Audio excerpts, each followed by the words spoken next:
मित्रांनो, तुम्हाला देखील स्वप्नात मृत व्यक्तीचे दर्शन होतात का? कधी तुम्हाला तुमचे दिवंगत वडील स्वप्नात दिसतात का? तर कधी आईचे दर्शन होते. कदाचित तुम्हीही स्वप्नात तुमच्या मृत नातेवाईकांना पाहिले असेल, पण सकाळी उठल्यानंतर त्या स्वप्नाकडे दुर्लक्ष करता. परंतु कधी विचार केलात का की तुम्हाला असे स्वप्न का पडले?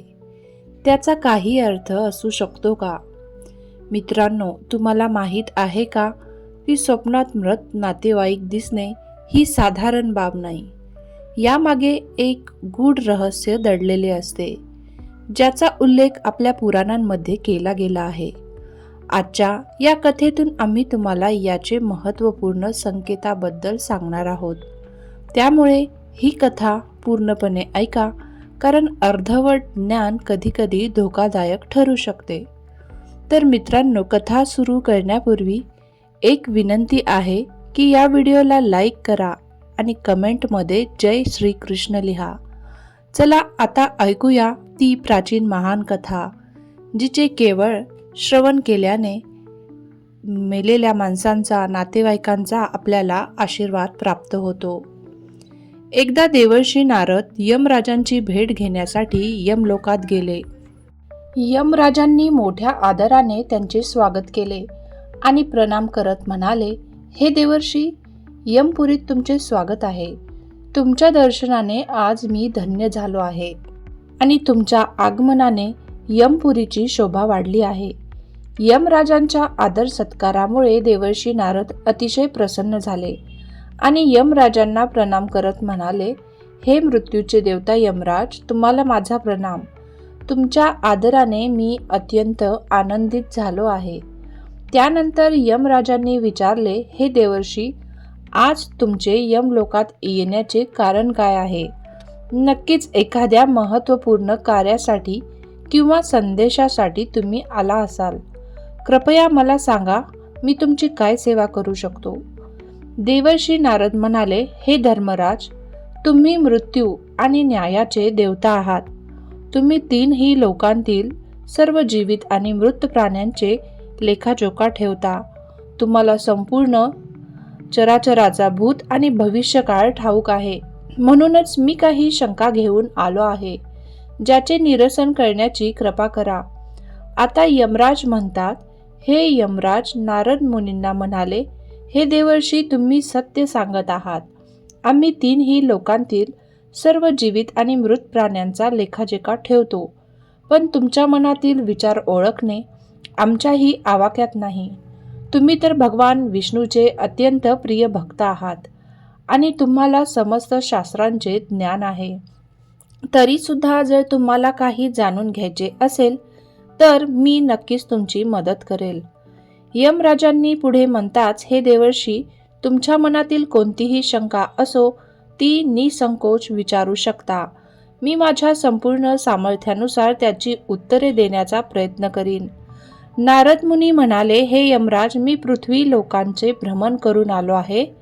तिथे पिशाचं प्रेत, वेडाल, चुडेल, पिशाचिनी यासारख्या अनेक विचित्र गोष्टी पाहिल्या, ज्या जंगलात राहतात. या दुष्ट शक्ती माणसांना त्रास देतात, त्यांना दुःख देतात. याचे कारण काय आहे? या सगळ्या दुष्ट शक्ती माणसांना का त्रास देतात? माझ्या मनात अजून एक शंका आहे. मनुष्य बऱ्याच वेळा आपल्या पूर्वजांना स्वप्नात पाहतो, नातेवाईकांना पाहतो. याचा अर्थ काय असतो? स्वप्नात मरण पावलेले व्यक्ती दिसल्यास त्यातून मनुष्याला काय संकेत मिळतात? समस्त मानवजातीच्या कल्याणासाठीच हे प्रश्न विचारण्यासाठी मी तुमच्याकडे आलो आहे. नारद मुनीचे प्रश्न ऐकून यमराज म्हणाले, हे देवर्षी, मानवजातीच्या कल्याणासाठी तुम्ही योग्यच प्रश्न विचारले आहेत. मी तुमच्या सर्व प्रश्नांची उत्तरे नक्कीच देईन. मात्र त्याआधी एक अत्यंत पवित्र कथा सांगतो, ज्यातून तुमच्या सर्व प्रश्नांची उत्तरे मिळतील. ही कथा ऐकणारा जो कोणी असतो त्याचे 32 अपराध माफ होतात. त्यानंतर नारद मुनी म्हणाले, यमराज, देवर्षी नारदाला कथा सांगत म्हणाले, हे देवर्षी, लक्षपूर्वक ऐका. एक काळी मध्य देशात एक अत्यंत सुंदर नगरी होती. जिथे सेठ धर्मन आपल्या 4 भावा सुमन, नंदन, विरचन आणि विभान यांच्यासोबत राहत होता. सेठाचा विवाह झालेला होता आणि त्याचे सर्व भाऊही विवाहित होते. हे 5ही भाऊ एकमेकांमध्ये प्रेमाने राहत होते आणि एकत्र व्यापार व शेती करत होते. सेठ धर्मनकडे कधीच काही कमी नव्हतं आणि नगरात त्याच्या संपत्तीला समान असं दुसरं कोणीही धनी व्यक्ती नव्हती. या सर्व संपत्तीकडे सेठला त्याच्या पूर्वजांकडून वारसा मिळालेला होता, जे महादानी आणि दयाळू स्वभावाचे होते. ते नेहमीच दान, यज्ञ आणि हवन करण्यासाठी सहभागी होत आणि गरिबांना मदत करत होते. पण सेठ धर्मनचा स्वभाव त्याच्या पूर्वजांच्या स्वभावापासून वेगळा होता. तो कंजूस आणि स्वार्थी होता. त्याने कधीच कुणाला दान दिलं नाही आणि न कधी कुणाला भुकेल्याला अन्न दिलं. त्याच्या पूर्वजांनी मंदिरात भंडारा केला, गरिबांना वस्त्र आणि अन्न दिलं, पण सेठने त्याच्या पावलावर पाऊल ठेवून त्याचं अनुसरण केलं नाही. तो फक्त पैसा कमवायला आणि साठवायला लागला. त्याच्याकडे भरपूर पैसा असला तरी त्याचे पूर्वज त्याच्यामुळे अत्यंत नाराज आणि दुःखी होते. नंतर पितृपक्षाचा काळ आला, जेव्हा सर्व पूर्वज आपल्या पितरांकडून श्राद्ध आणि तर्पणाची अपेक्षा करतात. पण सेठ आणि त्याचे भाऊ पूर्वजांसाठी न श्राद्ध करत न तर्पण करत. त्यांनी दान दिलं नाही आणि न कुणाला अन्न दिलं. आपल्या पितराचं असं वर्तन पाहून सर्व पितृ अत्यंत दुःखी झाले. सेठच्या पूर्वजांनी त्यांच्या वंशजाचं हे वर्तन अजिबात आवडलं नाही आणि त्यामुळे त्यांना पितृलोकातही शांती आणि संतोष मिळत नव्हता. यमराज पुढे म्हणाले, हे देवर्षी सेठ आणि त्याच्या भावा यांच्या कंजूसी आणि निर्दयतेमुळे त्यांच्या पूर्वजांचा आशीर्वाद त्याला मिळालाच नाही. पूर्वजांचा असा मान होता की त्यांच्या वंशजांनी सद्गुणांचा अवलंब केला नाही आणि म्हणूनच त्यांच्या आत्म्यांना शांती मिळत नव्हती. आता बघा पुढे या कथेत काय होतं की यमराज यांनी देवर्षी नारदाला आदेश दिल्यानंतर पितृगणांनी आपल्या पुत्रांच्या स्वप्नात जाऊन त्यांना संदेश देण्याचे ठरवले. त्या रात्री सेठ धर्मन आणि त्याच्या भावा यांना एक विचित्र स्वप्न आले. स्वप्नात त्यांचे पूर्वज त्यांच्यासमोर प्रकट झाले आणि कठोर शब्दात त्यांना फटकारले. हे पुत्रांनो, तुम्ही आमच्या दिलेल्या संपत्तीचा योग्य वापर केला नाही आणि आमच्याशी संबंधित तुमचे कर्तव्य देखील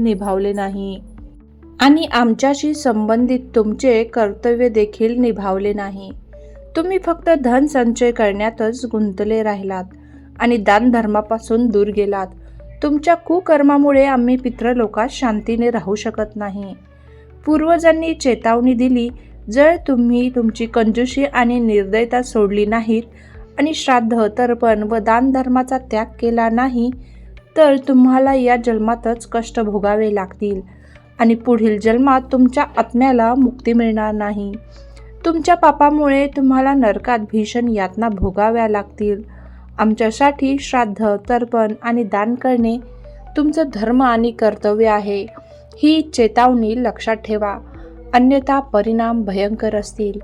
सकाळी उठल्यावर सेठ धर्मन आणि त्याच्या भावा यांनी स्वप्नात पाहिलेल्या पूर्वजांच्या संदेशाला गंभीरपणे घेतले. त्यांच्या मनात भीती आणि पश्चाताप जागृत झाला. त्यांनी ठरवले की ते आपल्या पूर्वजांचे श्राद्ध आणि तर्पण करतील, गरिबांना अन्न आणि वस्त्र दान करतील आणि दान धर्माच्या मार्गावर चालू लागतील. त्यानंतर सेठ आणि त्याच्या भावा यांनी केवळ श्राद्ध तर्पण केले नाही तर दररोज दान आणि धार्मिक कार्यांमध्ये सहभागी होण्यास सुरुवात केली. त्यांच्या या सकारात्मक बदलामुळे त्यांच्या पूर्वजांच्या आत्म्यांना शांती मिळाली आणि ते संतुष्ट होऊन पितृलोकात पुन्हा सुखाने निवास करू लागले. या प्रकारे यमराज देवर्षी नारदाला सांगतात की पूर्वजांचा आशीर्वाद आणि संतोष प्राप्त करण्यासाठी माणसाने नेहमी धर्म, दान आणि पुण्याच्या कार्यात राहिले पाहिजे.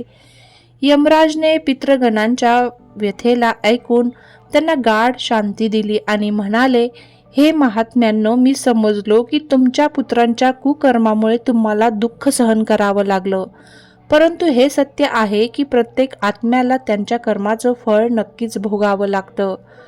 जो व्यक्ती आपल्या पूर्वजांच्या शिकवणीपासून आणि धर्मापासून दूर जातो, तो फक्त आपल्या जीवनाला दुःखांनी भरतोच नाही, तर आपल्या वंशाचा नाश देखील करतो. यमराज म्हणाले, आता वेळ आली आहे की तुमच्या पुत्रांना त्याचे कर्माचे परिणाम मिळावेत. त्यांनी जे कर्म केले आहेत त्याचा वाईट परिणाम त्यांना त्याच्या जीवनात कष्ट आणि कठीणाईच्या रूपात भोगावा लागेल. हे त्यांना एक शिकवण देईल की त्यांनी जे पाप केले आहेत त्याचा काय परिणाम होतो. यमराज पुढे म्हणाले, पण अजूनही एक संधी आहे. जर तुमचे पुत्र त्यांच्या केलेल्या कर्मांवर पश्चाताप करतात आणि पुन्हा धर्माच्या मार्गावर चालवण्याचा प्रयत्न करतात, तर त्यांच्या जीवनात सुधारणा येऊ शकते. तुम्ही सर्व एकदा पुन्हा त्यांच्या स्वप्नात जाऊन त्यांना खऱ्या हृदयाने पश्चाताप करण्याची प्रेरणा देऊ शकता. जर ते आपले जीवन सुधारण्याचा संकल्प घेतात, तर त्यांच्या कष्टांमध्ये काही प्रमाणात कमी होऊ शकते.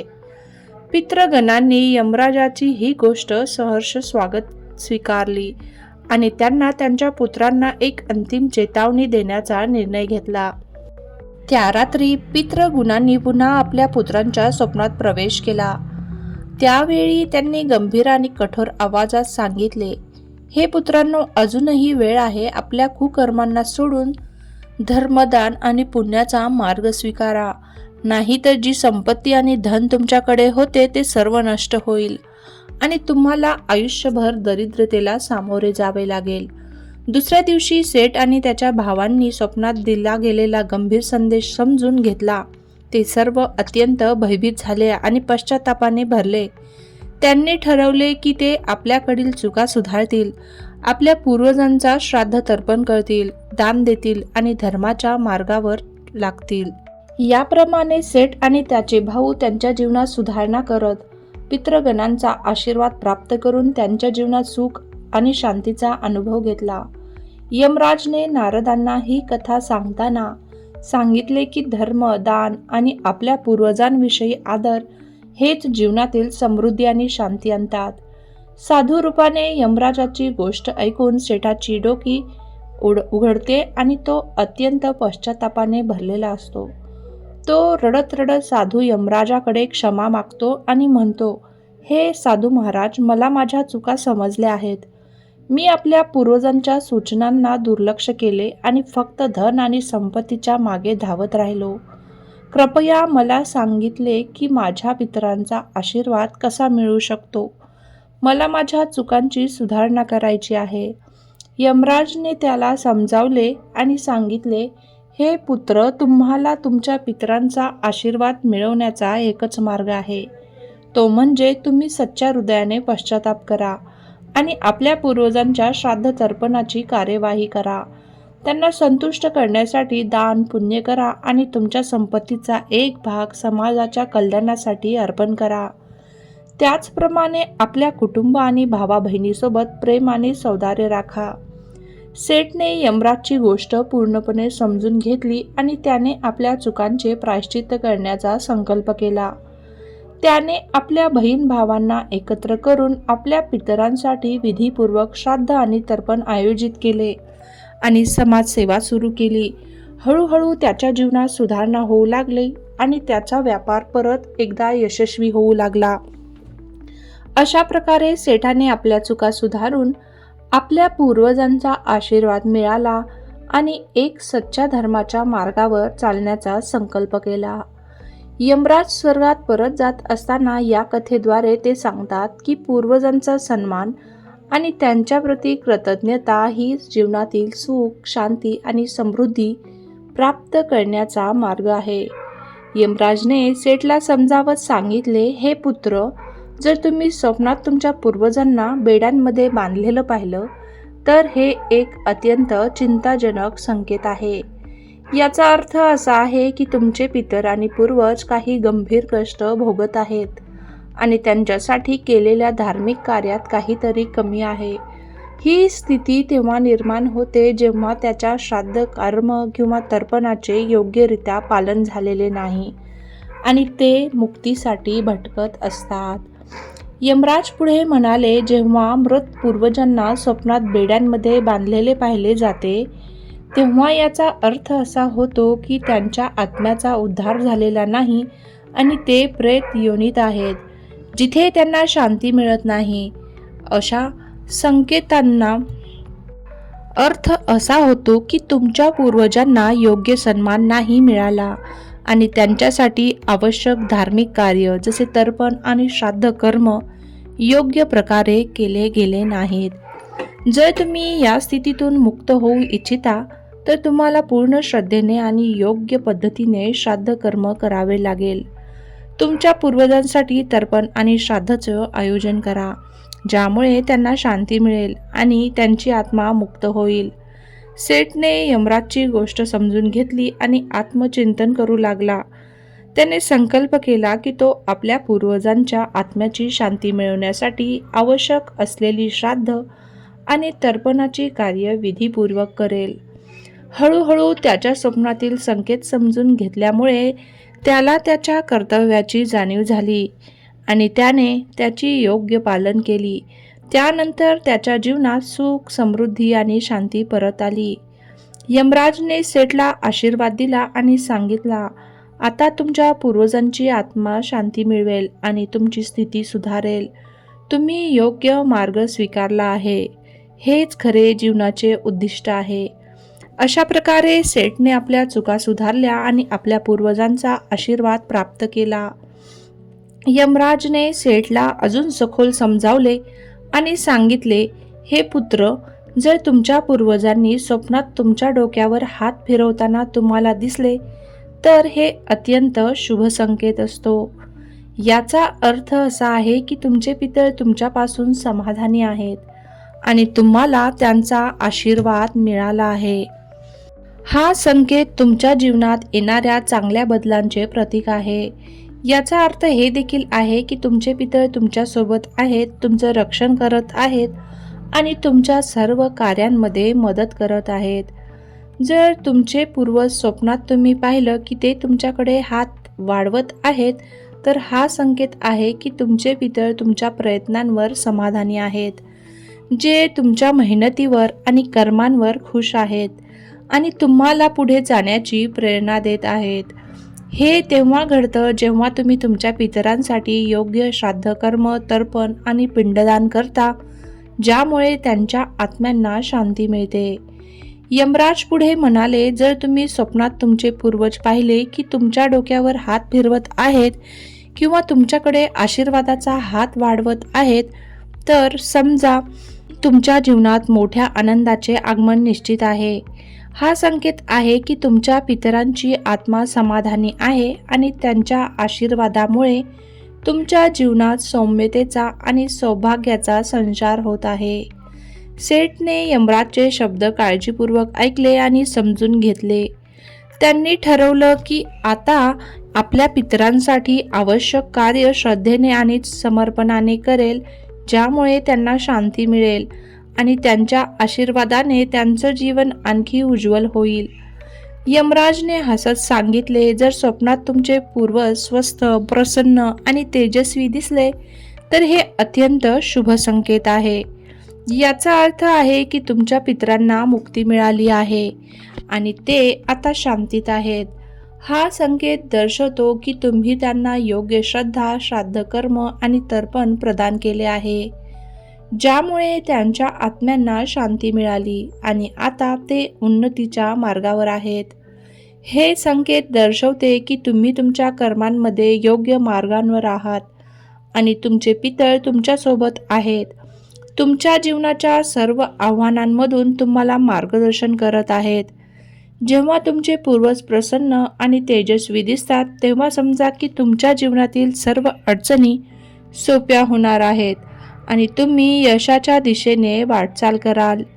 यमराज गंभीरतेने पुढे म्हणाले, तुम्हाला आता हे सुनिश्चित करणे आवश्यक आहे की तुम्ही तुमच्या पितरांच्या आशीर्वादाचा आदर करा आणि त्यांच्या सांगितलेल्या मार्गावर चालत राहा. त्यांच्या आशीर्वादाने तुमच्या जीवनात शांती, समृद्धी आणि यश प्राप्त होईल. सेठने यमराजाचे शब्द श्रद्धेने ऐकले आणि समजून घेतले की पितरांच्या आत्मा शांतीसाठी केलेले अनुष्ठानच जीवनातील अडचणी दूर करू शकतात आणि चांगल्या काळाची दिशा दाखवू शकतात. ही कथा आपल्याला हे शिकवते की आपल्या पूर्वजांशी आपला संबंध खोल आणि महत्त्वपूर्ण असतो. यमराजने देवर्षी नारदसोबत पितरांच्या संकेताबद्दल जे काही सांगितले ते जीवनाच्या विविध पैलूंना उजागर करतात. जेव्हा आपण आपल्या पूर्वजांना संतुष्ट करण्यासाठी धार्मिक कृत्ये करतो, जसे की श्राद्ध, तर्पण आणि दान, तेव्हा आपण त्यांचे आशीर्वाद प्राप्त करू शकतो, जे आपापल्याच्या जीवनात शांती, सुख, समृद्धी आणि आरोग्य आणतात. पूर्वजांच्या चांगल्या संकेताप्रमाणे, जसे की त्यांची प्रसन्नता, त्यांचा आशीर्वाद म्हणून हात वाढवणे आणि त्यांच्या तेजस्वी रूपात दिसणे, हे सर्व शुभ संकेत आहेत, जे आपल्याला योग्य मार्गावर चालण्याची प्रेरणा देतात.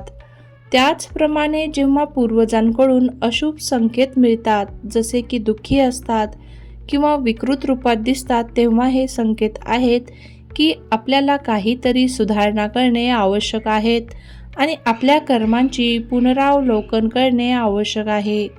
ही कथा आपल्याला समजावते की जीवनातील अडचणींना सामोरे जात असताना आपण आपल्या पितरांच्या मदतीने आणि आशीर्वादाने त्या अडचणींवर मात करू शकतो.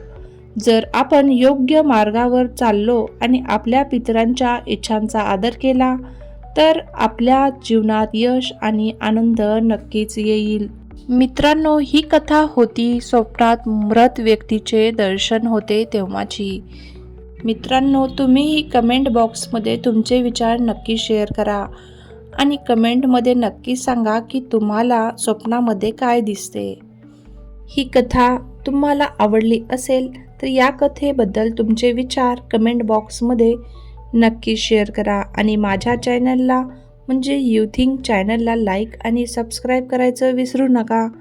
आपली काळजी घ्या, सतर्क राहा, जागरूक राहा. धन्यवाद.